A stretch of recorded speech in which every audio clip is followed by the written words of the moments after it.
Hey guys, it's the Sadknight here, and we're going to be doing things a little different this time. Today's video is going to be a mashup for old critters and new critters. There are a lot of new critters out there who started with the animated series and don't know anything about the original stream. So I thought we'd show them the original character descriptions done by the cast. However, the original images for these videos seems to have been blurred out and lost, so I'm replacing them with images from the animated series. Don't forget to like, comment, subscribe, and please enjoy. Pike grew up in the outskirts of town, near the Bramblewood. Her ancestors were a family of deep gnomes with quite an unfavorable reputation.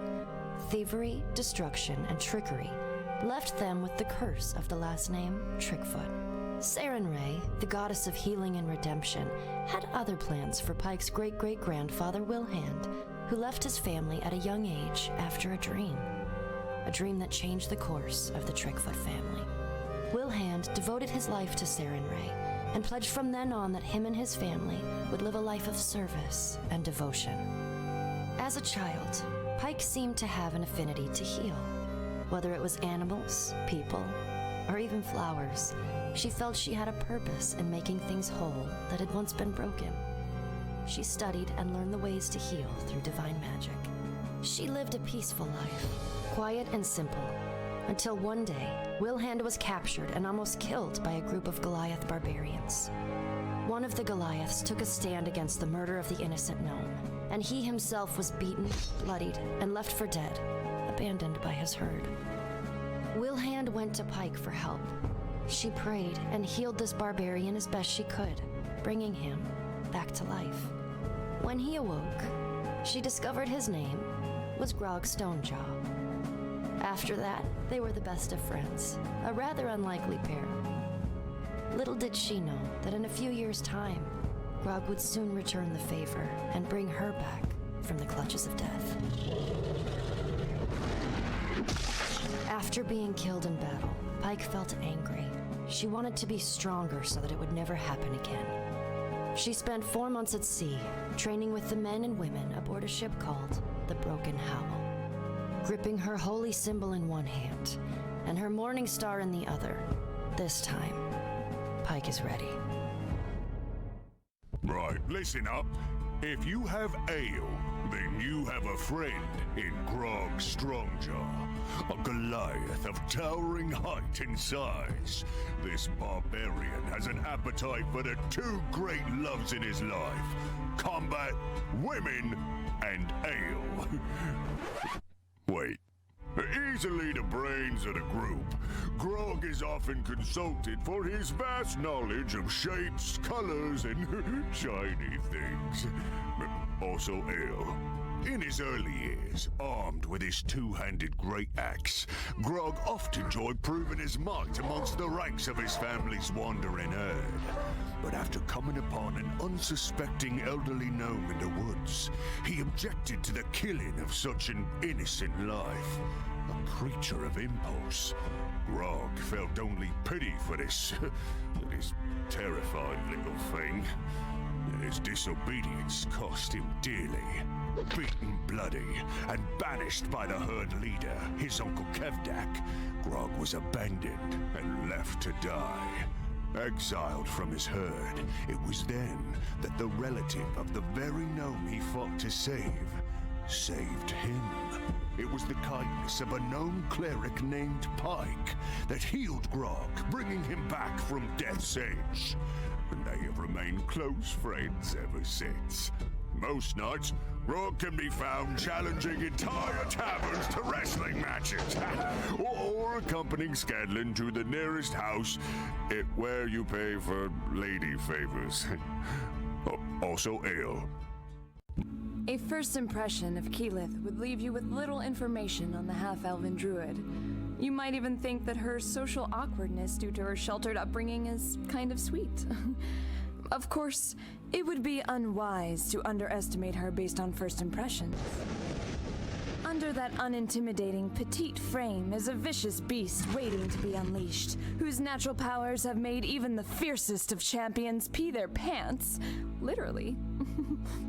Born to the air tribe of the Ashari people, Keyleth was raised with a deep love of nature and the elemental magics. It is her people's inherent duty to protect the delicate areas in Tal'Dorei, where the 4 elemental planes begin to bleed with this realm. Since she was a little girl, she had quite a knack for air manipulation and beast-shaping abilities. Well, if you consider kittens and flying squirrels to be little beasts, which I do. Anyways, it wasn't long before the headmaster of the tribe, her father, Corin, realized her true prodigious abilities, and she was inveterated to succeed him as the next headmaster. Just like that, her jovial childhood was stripped and replaced with endless spell memorization, teachings from ancient traditions, and exceedingly high expectations. Every druid leader-to-be must embark on a journey to seek out the sister tribes in order to introduce and establish respect amongst the fellow headmasters. They call this the Aramente, or Noble Odyssey. When her father felt she was ready, he set her on the path to truly discovering herself, not knowing when or if she will ever return. As she hiked down the mountain towards Stilben, she meditated on the task ahead. Part of the Aramente is proving yourself a strong warrior, a valiant protector, and a wise and compassionate leader. With this knowledge, one thought plays in repeat in her mind. Is she even worthy? Percy was the third of 7 children, born to a noble family who lived far to the north, in the ancient castle of Whitestone. With so many siblings to share the burdens of lordship, Percy turned his attentions to the sciences, engineering, and naturalism. One day, a mysterious couple named Lord and Lady Briarwood came to court. During a feast held in their honor, the Briarwoods violently took control of the castle, killing or imprisoning everyone who would stand in their way. Percy awoke chained in the dungeon, only to be freed by his younger sister. Together they fled, chased by the Briarwoods' men. As they ran, Percy's sister took several arrows to the chest and fell. Percy kept running, eventually jumping into a freezing river and floating unconscious to freedom. He did not remember waking up on a fishing boat. He barely remembered the next 2 years as he slowly made his way as far south as possible. Then one night, Percy had a dream. A roaring cloud of smoke offered him vengeance against those who destroyed his family. When he awoke, Percy began to design his first gun. Oh, you haven't heard of Scanlan Shorthalt? Well, gird your loins, ladies, because he has his eye on you. A talented musician, master of disguise, and dashingly handsome in his own mind, Scanlan sings songs almost as much as he sings his own praises. Born a poor gnome, Scanlan used his endless charm and soaring tenor voice to croon for coin and support his single mother. One day he was discovered by a half-orc promoter and joined Dr. Dranzel's spectacular traveling troupe, where he learned the ways of the world and honed his skills as a bard extraordinaire. A loner much of his life, Scanlan has never quite come to terms with the violent death of his mother at the hands of a goblin invasion. And while his years on the road provided many, shall we say, educational experiences with the opposite sex, deep down Scanlan yearns for the one thing he's never known, the true love of a fellow gnome. Still, Scanlan considers himself a lover first, performer second, and fighter distant third. On the battlefield, he'll support his allies, but rarely draws blood, unless it's to protect fellow gnome Pike. Count on Scanlan for a hearty laugh, a rollicking song, and a twinkle in his eye that melts hearts and makes the females swoon. Never entirely welcome in the company of elves or men, Vax'ildan learned at a young age to skip past formality, preferring instead to invite himself in your door. Along with twin sister Vex'ahlia, Vax was born by a chance encounter between elven royalty and human peasantry.